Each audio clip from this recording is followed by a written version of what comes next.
Call this regular council meeting, Monday, December 22nd, 2025, at 6 P.M. City clerk, call the roll call, please.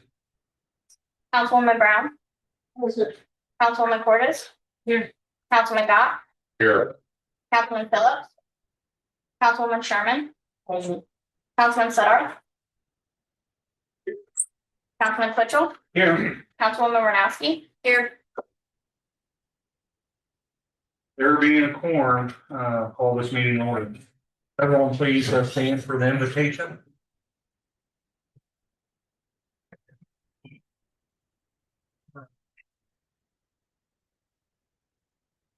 Heavenly Father, we thank you for the opportunity to gather this evening in service to the city of Louisiana and its citizens. We ask for your guidance as we conduct the business before us tonight. Grant this council wisdom in decision-making, clarity in discussion, and patience and respect toward one another.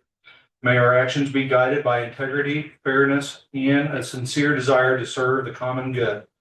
Watch over our city, our employees, our first responders, and all who call Louisiana home.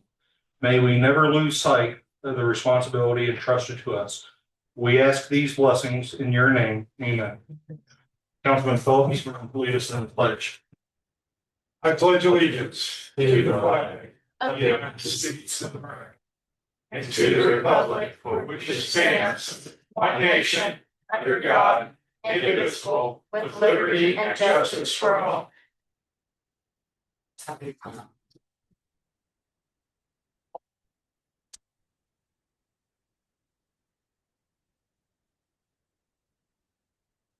Open floor for consideration of comments regarding any item on the meeting agenda.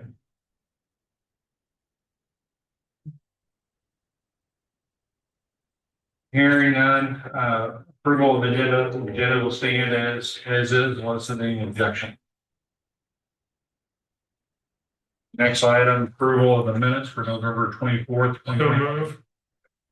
We have a first and a second. Is there any discussion?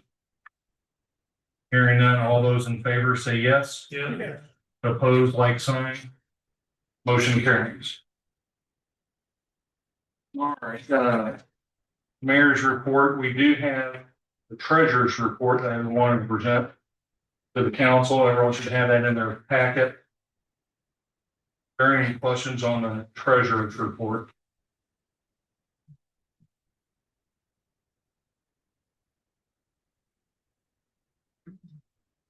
If there's no questions on treasurer's report, entertain a motion to accept the treasurer's So report. moved. We have first and second. Is there any discussion? Hearing none, all those in favor say yes. Yes. Opposed, like sign. Motion carries.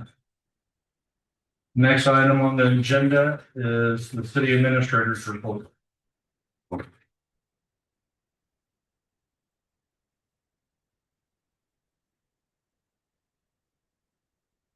Good evening, Councilman Lemon. Pardon.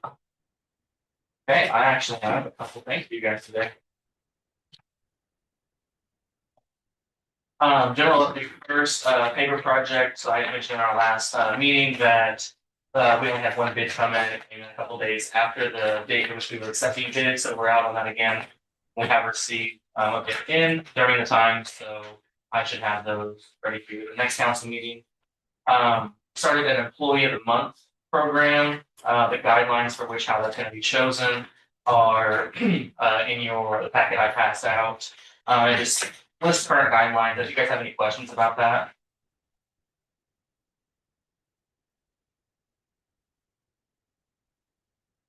And then a general rundown of it is it's voted on by other employees. Obviously myself, I'm eligible to vote if you voted for. The winner will get a certificate and then lunch from me. So, any questions? Does that mean you're making the lunch? I could make it, I could buy it, whatever they want. That's curious. I did go to culinary school, so I can make it. I know. That's why I was wondering. But yeah. The next was a little less happy as me making lunch. MoPerm, our insurance carrier, there was a general premium increase that we hadn't expected to come through. Our treasurer made me aware of that, so I had her prepare a report, and then I worked on it with Mayor Carter. just an average, 13% increase, and it details, for which policy it went up, percentage of the dollar amount increase. And so I have that there for you as well. Next, I wanted to discuss a little bit about, I'd gone to the zoning and planning meeting I believe it was last week, to discuss the McBride development, and they ultimately didn't end up having that meeting, due to a quorum shortage, but I wanted to come before the council, and I was asked to mention municipal bonds, and kind of, I guess, essentially see like, if the council was aware of municipal bonds and how those work, and if not, to prepare something for that for you guys as to a potential way to fund said development. So is that something that I need to prepare, and I have it prepared and I can do it now on municipal bonds? Yeah. Say again? It is for me. Okay. Does anyone have questions on how they work? So just for clarification, Yeah. we're not moving on any development. Yeah, no. This is just kind of like laying the groundwork that anyone who would bid to do any type of development work would probably ask the city for some infrastructure assistance. Yes, so we actually, the Planning and Zoning Commission has already received, and when they come before the council, I will, speak more to it in detail, but they have kind of received a little bit of a similar request. And so the main way that municipalities fund said projects through municipal bonds, and the Planning and Zoning Committee just wanted to make sure that everyone's aware of those methods at our disposal. Okay. And so just a general rundown of them, if anyone is unaware, they operate in the same way that regular bonds do. We just issue them, and then they'll usually stay on the market. Municipal bonds stay on the market longer than traditional bonds because no investors don't want to buy them at regular price, and so that's those types of things we would account for when listing the price of the bonds, of course, the project costs and the project needs. And so if anyone has questions on what that's particularly would look like, I would just say those details can't be hashed out yet because it's mostly up to you guys and then what the developer themselves want. So, any questions on that? Okay. Next up is I submitted a recent application through Missouri Partnership. I detailed it in there. Missouri Partnership works with manufacturing and logistics companies, big retailers, to bring in distribution centers, manufacturing hubs to various areas around the state. And one of the big things they do is they'll send us a calling it is an email, but calling it just an email is a little I feel like discredits it a little. They send us a notice, I'll say, of potential companies that want to, locate within Missouri, and they send what they're looking for. And the municipality believes that they have something to offer the company in terms of land that the company can use, or just various different things that they might be looking for. Then you'll submit a project submission. And so I worked over the past week with Clinton with the Enterprise, with Tim. I even went out to one of our properties at the industrial park, took a bunch of photos, and sent in a submission for a site selection consultant they're working with right now. Should we be chosen for this, it could bring 100 jobs and over $90 million in capital investment to the city within 3 to 4 years. If we're not chosen, then obviously none of that will happen. But so that was something that we did over the past week. Any questions on that? Okay. Moving on, I've been working with Speaker Ferguson's office on ways to improve, I would say, the economic feasibility of Louisiana. And so one of the big things I had noted was just north of Louisiana, there's Highway 79. I know last week, I believe it was last week, there was a semi that had tried to go north on 79. It had crashed, turned over, and it was a not pleasant sight. So it's actually not recommended that semis do go that route. It's considered impassable for them. And so I mentioned to Speaker Perkins' office that we might, or could we look into getting the Missouri Department of Transportation to put a project on their list, essentially see what it takes to get that highway straightened out. Because as it works now, they'll get down to, I believe that's 54. And the semi trucks will either that come here, most of them for Wayne B. Smith, they will either go into Illinois or they'll go to Bowling Green and then they'll hit the interstate. And that keeps them, it immediately shuts them out of the state, or it immediately takes them away from Louisiana. And so if we can get something like that, approved and MoDOT to work on it, I believe that would increase the feasibility of semi-truck traffic and traffic in general coming from the north and going to the north through Louisiana. Next, I'd also spoken with Speaker Perkins' office on a volunteer firefighter grant program, and now Clinton, in his capacity as fire chief, he can speak a little bit more to the details of the program. But the general rundown is there's a program for volunteer fire departments that have a budget less than $50,000 a year, and it's to buy things like turnout gear, a purchase the council recently approved, or just various one-off equipment purchases that they might not otherwise have the budgets for. So $50,000 is a lot of money, but for volunteer fire departments in Missouri, it's relatively high, relatively low. I mean, considering the majority of the funds for this grant program haven't been accepted. I believe it's 1.5 million. $1.5 million in funds are available. Only about 1.3 have been collected because there aren't enough volunteer fire departments in Missouri to apply and collect those funds. And so I spoke with him about that specific need to see if we could raise that threshold to a point where municipalities around the state, including ours, could apply and utilize those funds. Any questions? Okay, street grounds update. There was a repair of the retaining wall in addition 3 of the cemetery. We're currently looking at it. The repair hasn't been done yet. We had a citizen come in, express some concerns over just, how it looked. The concrete is cracking to the point of concern. And so we're looking at that, and we should get that fixed in the coming weeks. Truck 5. So this is kind of a big one, and I made a point to not mention it until it was 99% resolved. During the first snow, truck 5 was involved in a crash. That was handled mostly by Clinton, who was on the scene when the crash occurred. But the damage is estimated at $12,000, and it is still functional. I want to make the council aware that the truck is still functional. It's our main truck for snow plowing. It is still functional, and we're going to send it to be fixed. I've spoken with Clay. I went out there and looked at it myself. It can still push snow. It's not a danger to anyone else on the road. It is still road worthy, and it's not a danger to anyone that could be driving it or in it. So we're going to send it off to be fixed after snow season. And then our bucket truck is having problems with the fuel system. They're setting time aside this week to specifically look at it, isolate what the problem is on it so that we can be utilizing that equipment. But so far the issues, we think they can be fixed in-house, but Clay did mention to me that he wants to look at having it either replaced or drastically updated in the near to short future. So any questions on those things? Verifying this Yes. truck 5, he says is involved in a crash. Yes. That's open-ended, so truck 5 was at a stop sign for stop on 4th Street and proceeded to move through it. And another party in a vehicle slid through the stop sign and hit the front end of it. It was investigated by Hyde County Sheriff's Office, Yes. and they did the report on it.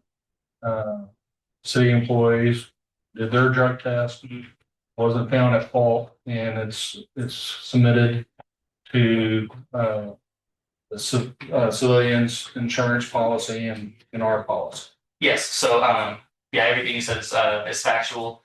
The truck was hit on the front left side. It was the other party's fault. The police report and the insurance that included that drug tests and everything were taken, and so So that's Yes. the $12,000 maybe reimbursed to us by the insurance company. So since the truck is in operational, at an operational capacity, we're actually gonna hold off and wait for the insurance to pay us before we go, since it'll be the springtime and after snow season, before we set it to get fixed anyway.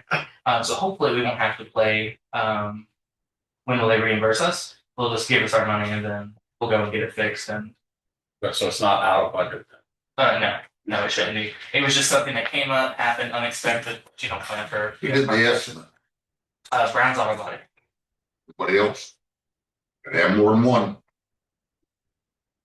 I don't think anyone else, but I will go and I will get other estimates. Yes, sir. Thank you. And then any other questions?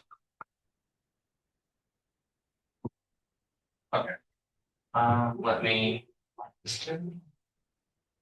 Okay, the next thing was I have a general recommendation. So when doing my interview for this position, I had said that I had no problem admitting when I was wrong and when I had done something that, or I didn't know something.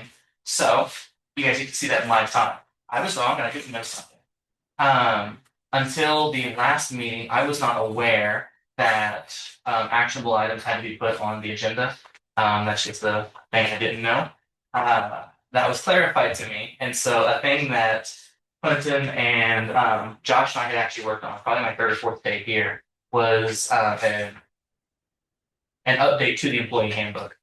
And so that is now in front of you in the form of resolution. And so we're simply asking that the phrase "a letter must accompany the request from a doctor" be removed from the Chapter 5, Section B, Paragraph C of the employee handbook. Essentially, in the position where this is being removed, it doesn't mean that any employee request doesn't have to have a letter from a doctor. It's just those that would normally fall under unexcused automatically would now be up to the supervisors to approve or not approve. So, any questions on that? Alright. And so all we're asking of the council is to instead of immediately forcing, let's say an employee's grandmother, or great grandmother or family friend that they're really close with, might go to the hospital, they might take them. As it currently stands, the handbook that would immediately be unexcused absence for medical leave, but we would like to just give that decision instead of automatically making it unexcused, giving that as a discretionary power to their supervisor. And so I'd ask that the council would consider this resolution. We'll bring that resolution up under new business. That way, if the enterprise, get some insight from the chief and the enterprise director about it as well. Bring it up. Yes, sir. Just a quick thought on it. I've been reading in Columbia that there's I think it's an Amazon distribution center that they're wanting to put in Montgomery County area. Okay. Except for the fact that the Montgomery City folks don't seem to be too excited about I see where you're going with it. this. And if that's the case, and they decide that there's no too much hassle putting this approved in that location, we might be going to be next in line. I will research that, feel out the situation, and then do what I can within my power to get us in line for that. Yeah. You never know. Excuse me. This is Mary Weston, and I am familiar with the data bank issues going on in Montgomery County.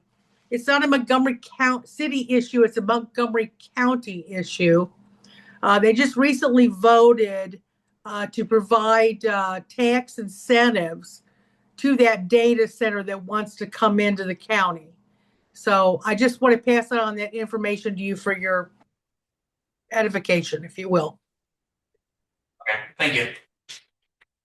But if they are still getting negative feedback, it might still be nice to be on their list. Oh, yes, they're getting an incredible amount of feedback, grassroots organizations, et cetera, but that's all I know at this time. I would ask for one point of clarification. Was it a data center or a distribution center? Okay. My fault. No, you're fine. I just wanted to, I know one of those comes with a lot of preconceived sentiment and one is just, manufacturing. And so I just wanted to clarify. Yeah. The Missourians who've been covering that, you want to check online. To the Missouri. It's the a council little bit more, it's a little bit more complicated than that. If I will, I just happen to know a lot about this issue. I looked into it quite a bit.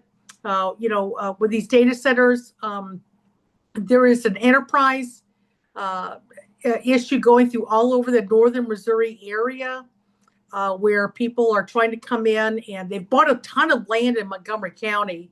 They're going to build their project. I'm just telling you. So if you don't want it, or if you want it, then you need to take appropriate action, but it's coming. And these data centers are going to require an incredible amount of water. They're going to require an incredible amount of electricity. And for example, in Montgomery County, they happen to have a transmission station from Ameren. I don't know what y'all have in your county, but those are the kinds of issues they're looking at, plus having to be able to drill wells, et cetera, et cetera, et cetera. But that's all I really know right now. Well, we are close to a river. Well, the river's a little bit different than drilling a well to get water to pump water in order to cool data centers, which are cooling computers essentially. So anyway, just throwing that out there for, someone can talk to me about that offline later. I know a bit about it. All right, thanks, Mayor. Does the council have any more questions for me at this time? All right, awesome. Enterprise Director. Yeah, Merry Christmas.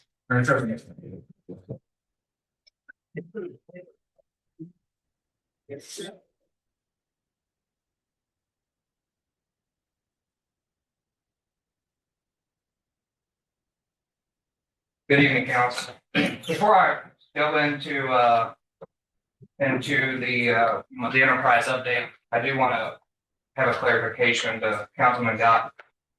You asked if there was any other estimates done on that truck 5. The other party had Progressive, and Progressive does their own estimates. So although Browns did the estimate, they have to go by what Progressive says. So we won't be able to get any other estimates. We have to do what Progressive says, unless we turn it into our insurance, and then our insurance falls down. But Why are they in their accident? Not ours. Progressive's a very strange insurance company. They do their own. So they're telling us what to do. So they'll tell us how we repair our truck. Now, the other option is to turn it into our insurance, but if we turn it our insurance, then it causes our premiums to go up and our cost. So essentially, Progressive's gonna fix it. Damage wise, the only thing that was done was a kind of a bent up bumper and a headlight that was broke and a fender that was cracked. And then there was a plow that had sheared 2 of the 3 bolts on the right hand side, passenger side. And we'd already replaced or repaired that at the Thousand House. So I just wanted to touch base. I didn't want to think that nobody had done exactly how it's supposed to go. It's just kind of a slow process. And if I could jump in, sorry, just again, essentially because they're paying for it, they're like you said, like my wife and I have Progressive, and they're very, very particular about it. She got into a crash a couple years ago. She was hit by a snowplow, and I mean, it was very clearly like the other person's fault.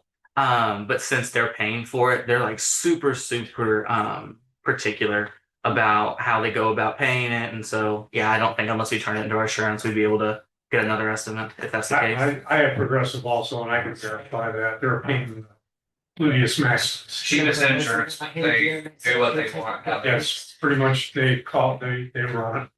Looking at the Browns. Pictures.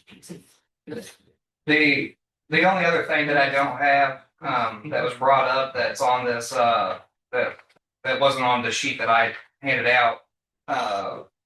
The city administrator was talking about the resolution 11-2025. Him and I, we did and Chief Baker, we did have a conversation in regards to that about the handbook. It was over a month ago. I will say, as I read this resolution, I noticed there's a portion that says a letter must accompany the request from the doctor. It's in parentheses. I know that we're wanting to remove that, and then the next one says that we're wanting that more accurately reflect the city's established procedures. But I guess I'm a little confused by that because a letter must accompany the request from the doctor. That's what it states in our handbook. Well, then that means we would only get a letter if that that person went to the doctor. I guess that I would recommend that on the enterprise side of it, it's council's discretion that we may sit down and have this discussion again to refresh my memory, because I'm actually, after I read that statement, it kind of confuses me. Do As you to have, what do you have a copy of it in front of you right now? I do, yes. Read the fourth whereas. The city council agrees that this sentence is no longer necessary, therefore be removed. So are you saying we still need that essentially? I can tell you in a lot of years that I've been employed for the city, that process gets abused. I hate to even say that because it's the employees that abuse it. But at the same time, we need security for the city themselves and the employees. So I want to make sure that we just don't remove something without having something to I guess ensure that it doesn't get abused, because if you remove it, it's not there at all. It's just gone in general. So then it's free for all. So I can clarify. It does look like it would be a general, like a free for all essentially.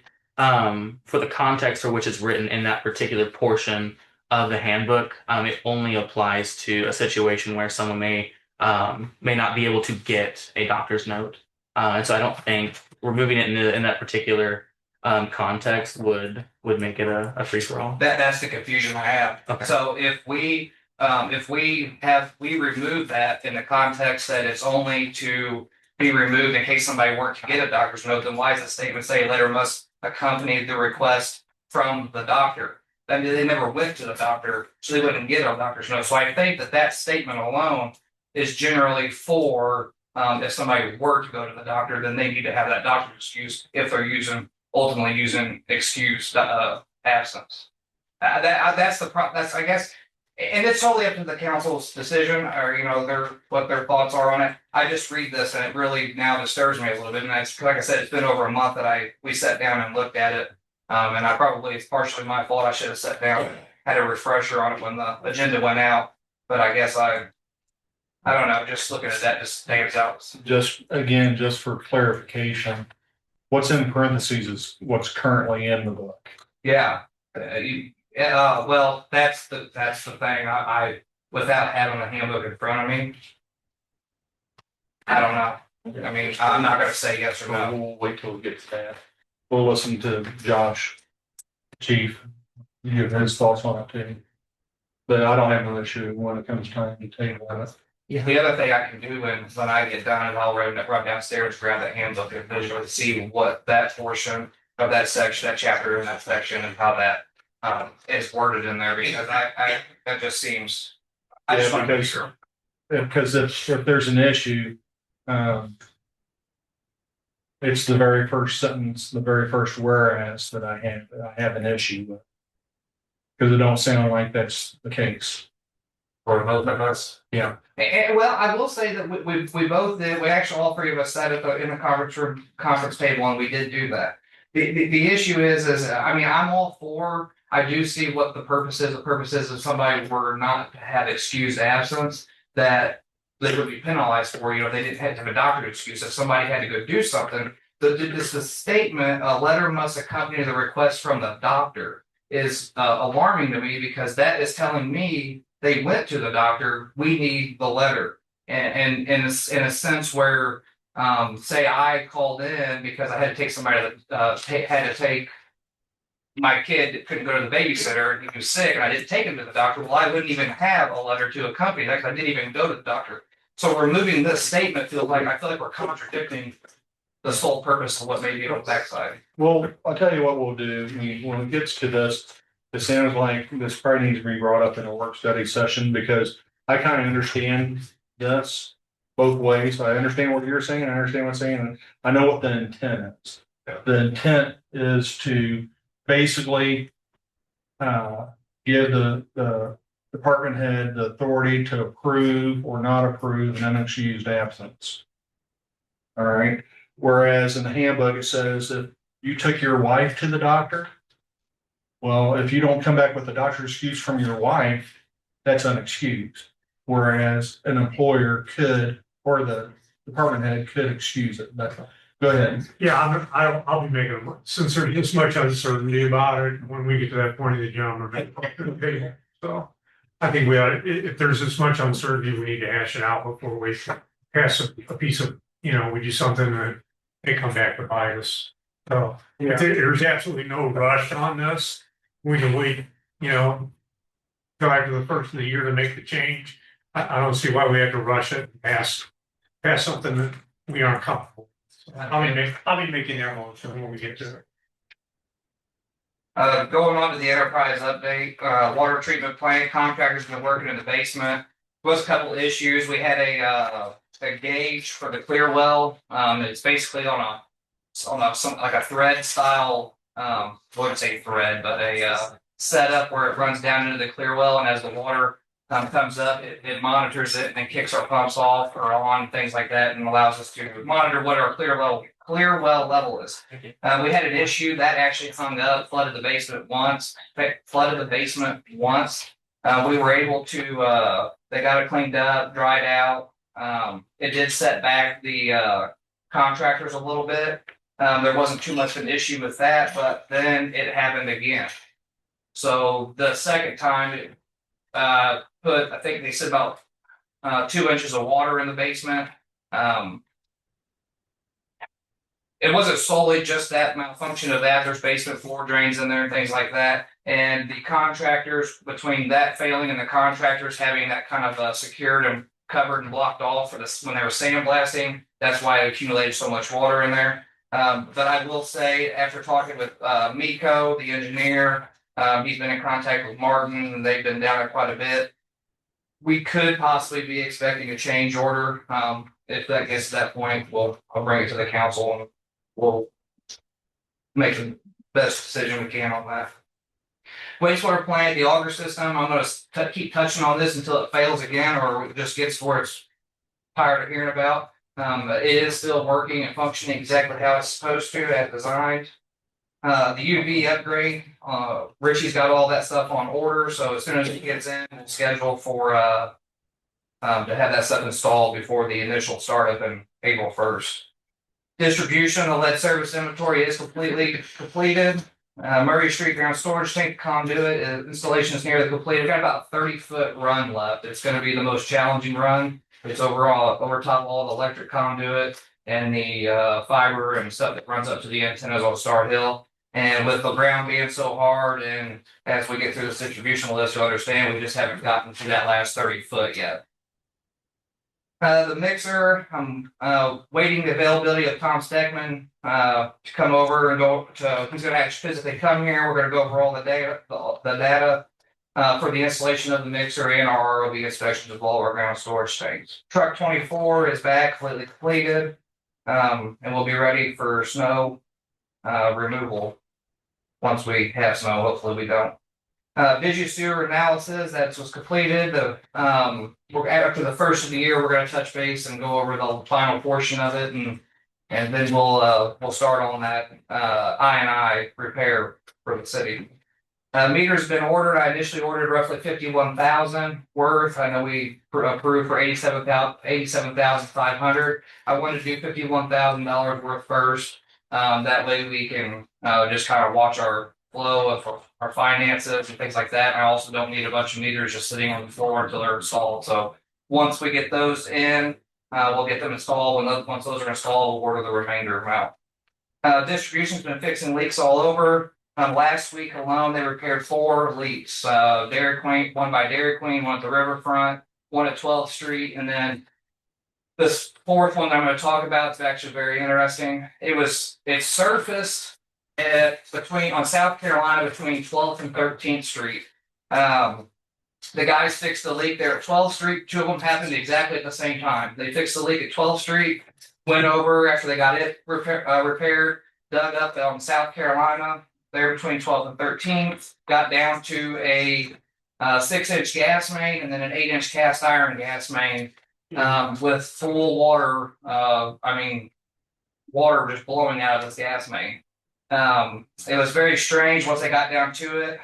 They've got some pictures, I just don't have them with me, but when they got down to it, AT&T had cut I would say a 12 by 4 rectangular hole in the top of that 8-inch gas and actually used it for a conduit sleeve for their communication wires or fiber optic stuff. They actually sleeved it through that 8-inch gas. It's an abandoned gas main. Yeah, it was an abandoned gas main.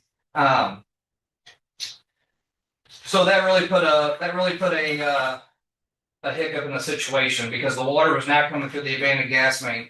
So instead of digging up random holes and potholing all up and down South Carolina to figure out where this water was coming in, I reached out to Missouri Rural Water Association. They came in with their listening devices, and they were able to, in about 6 hours, they were able to pinpoint it at 9th in South Carolina. So it traveled from 9th in South Carolina to the 1200 block of South Carolina through that gas main where it surfaced. And it had blew. It was a perfect crack on the 6-inch main. It shot straight up and went right into the gas main and pushed itself all the way down. So I guess ultimately I want to thank you, Missouri Water Association, for coming and doing that. That is a free service. We are members of that entity, so they do that anytime for us for free. And he actually ended up leaving about 9 o'clock that night. He hung out with us and made sure we got it repaired and taken care of. And he actually was very happy with it. He took pictures of our trucks and stuff and said it was going to be making Missouri Rural Water Association's newsletter. So I'm looking for that to come. And then once I get that, I'll make some copies and so the council can see that. Steve, before you go on to the next, couple questions on the lead service line inventory set completed. Have we received documentation on that yet? We have not. They were expecting the second week of December, and we have not gotten that. We haven't actually gotten the final bill on that. There should be a small bill that'll come with all that information. And that's okay. And then the other thing on South Carolina, where the initial leak was detected, I guess.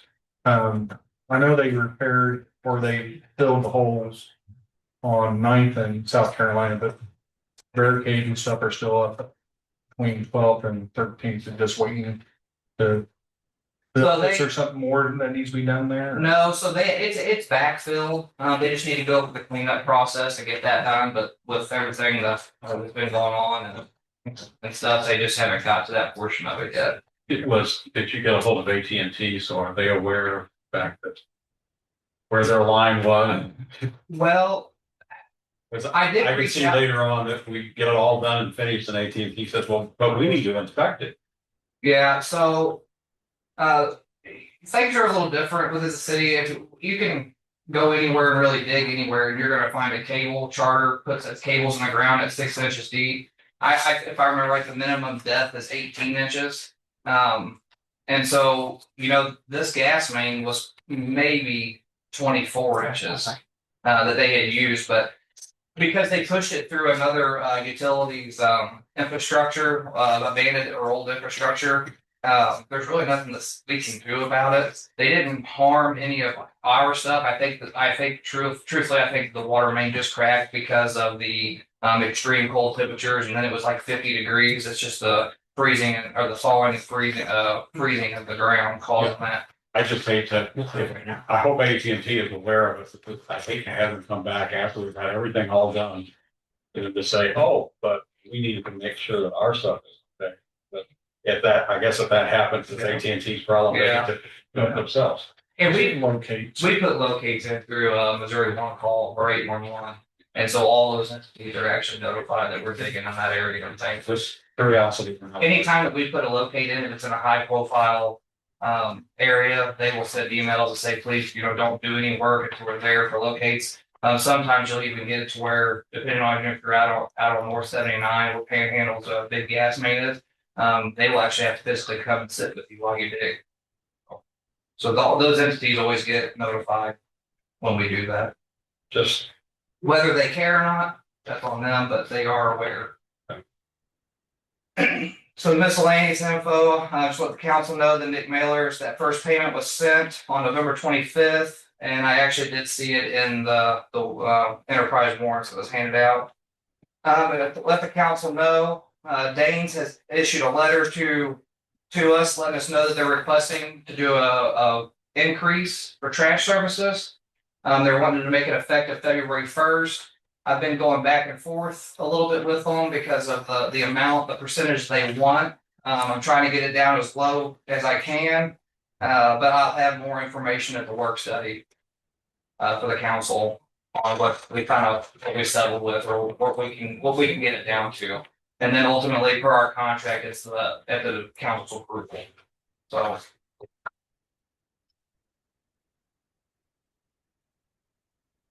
That's all I have, friends. Very key. So the mailbox in front of the firehouse has been a huge success. They have received a large number of letters from the community through that mailbox, and we're super ecstatic to have been a part of that process. The fire department hosted a Christmas parade in conjunction with our Cookies with Santa event. Despite the short planning time frame, turnout was outstanding. Both events were very well received and a huge success. We're extremely happy how it turned out. I think we made the decision on Sunday night to do that after the betterment. They had to cancel due to the weather and things like that.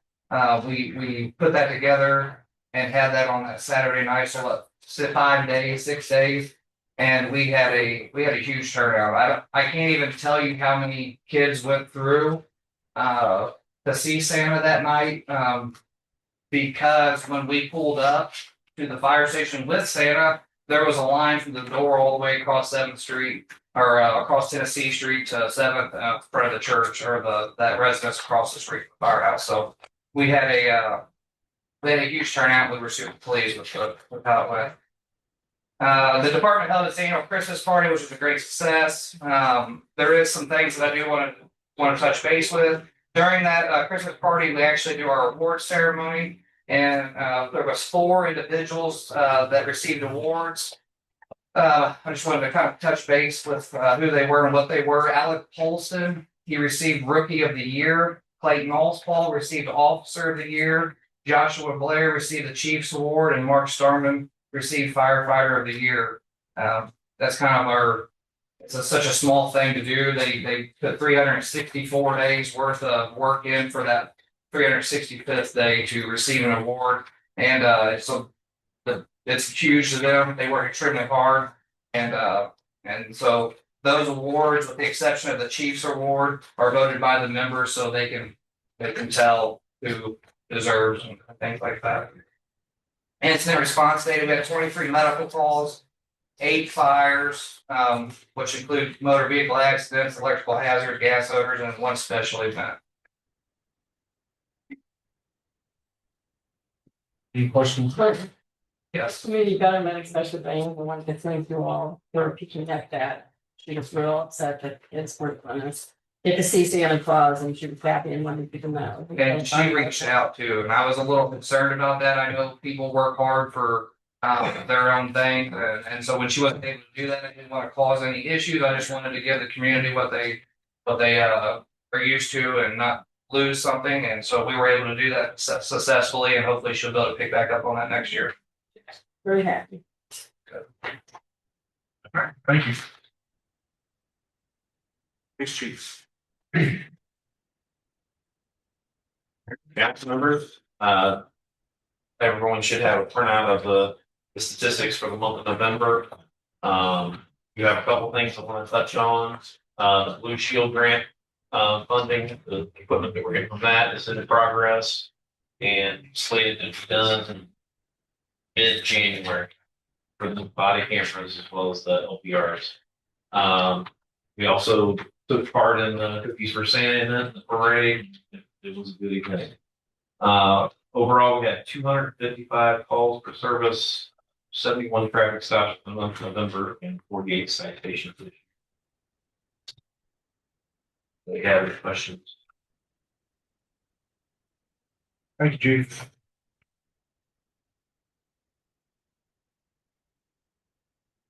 Any committee reports? Report with a question. Sure. And the pension paper. Good and city limits.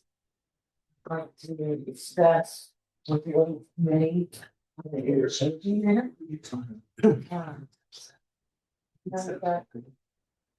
You know, but so. They can't consist any dog.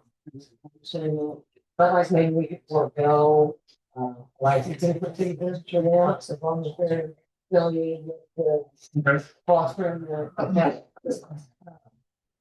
Just something like that. I think we may better off, getting in those tree rescues, or if we had. After there's some sort of multiple animal farms. We'll go ahead and bring those items to our work study session and put it in black and white so that everyone can get a copy of it. And we compare the ordinance and what this suggestion should be. All right, any other committee reports? Any old business? All right, new business, resolution 11-2025. I'd like to make a motion, we table resolution 11-2025 until our next regular session, so we can work out the language and some of the differences with respect to interpretation that have been presented at the meeting tonight. So I so move. There's a first and second, any discussion? Hearing none, all in favor, say yes. Yes. Opposed, like sign. Motion carries. Resolution 11-2025 is tabled.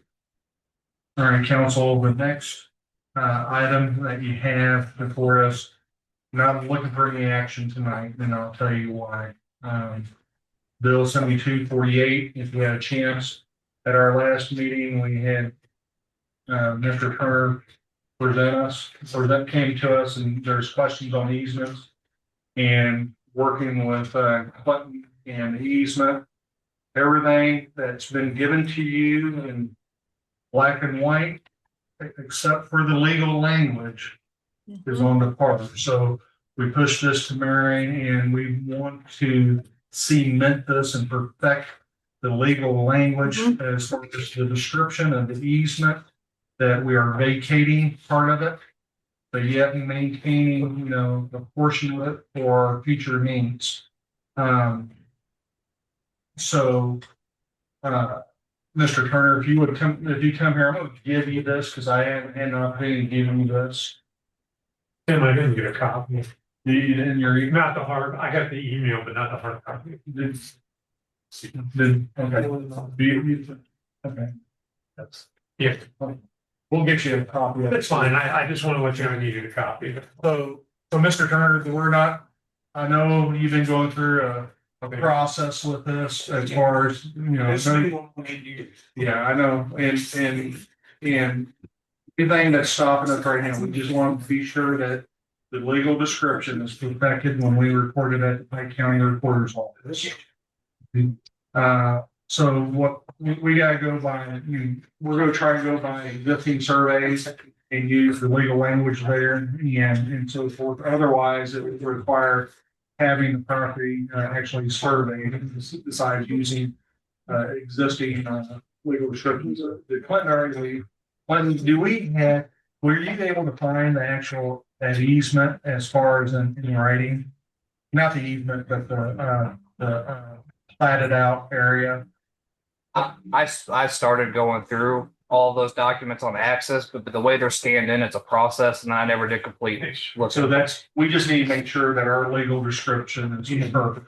But that should be everything that you're asking for, and that would be doable for the city to do. We just need to make sure the legal description's right. So we should be looking at the next city council meeting, so. Yes, unless we, for whatever reason, we have a special meeting that we can tie it into, we might do it then, but I will definitely let you know when we do bring it out. So section C, or section B. So, council, if there's no objection, just. Section.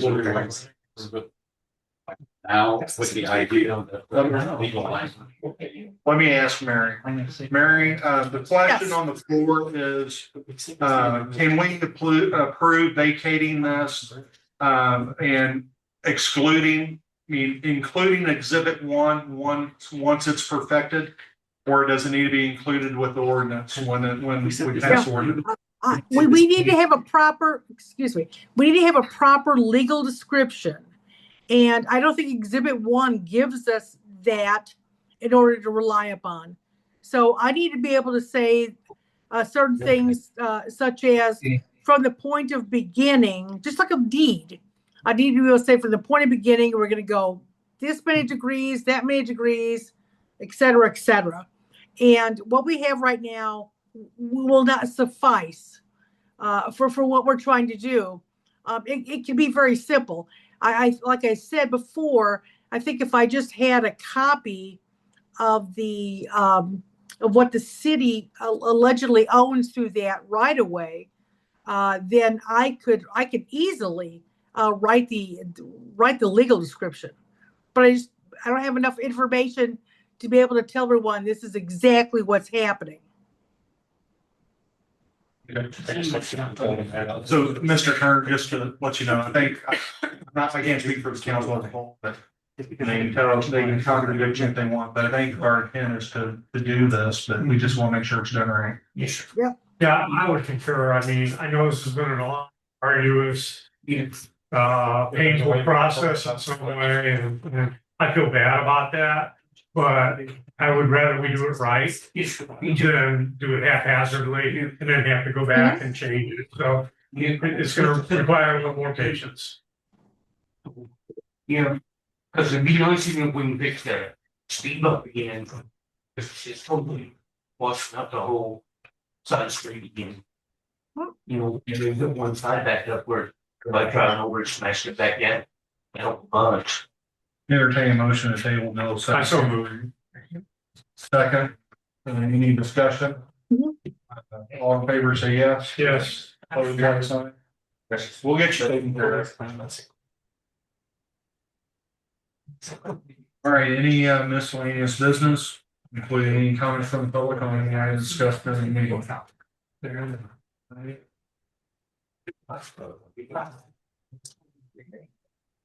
Hearing none, entertain a motion to go in closed session for RS 610.021, allowing the council, the city attorney, clerk, and city administrator, and chief. And there's a second. Take a roll call, please. Councilwoman Brown? Yes. Councilwoman Flores? Yes. Councilman Gott? Yes. Councilman Phillips? Yes. Councilman Sherman? Yes. Councilman Sudar? Yes. Councilman Twitchell? Yes. Councilwoman Renowski? All right, we are in closed session.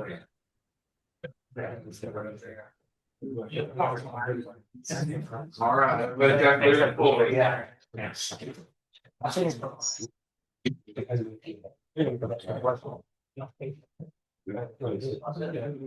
That's possible. I love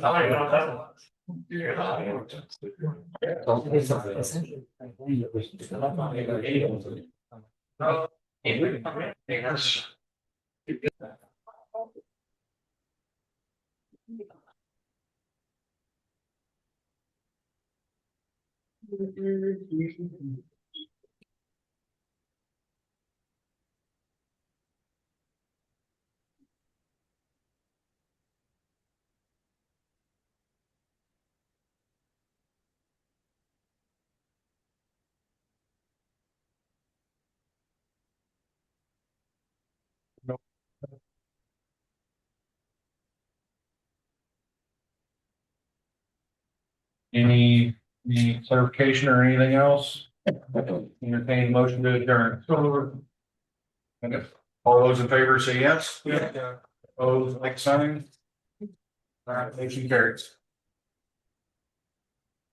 Okay.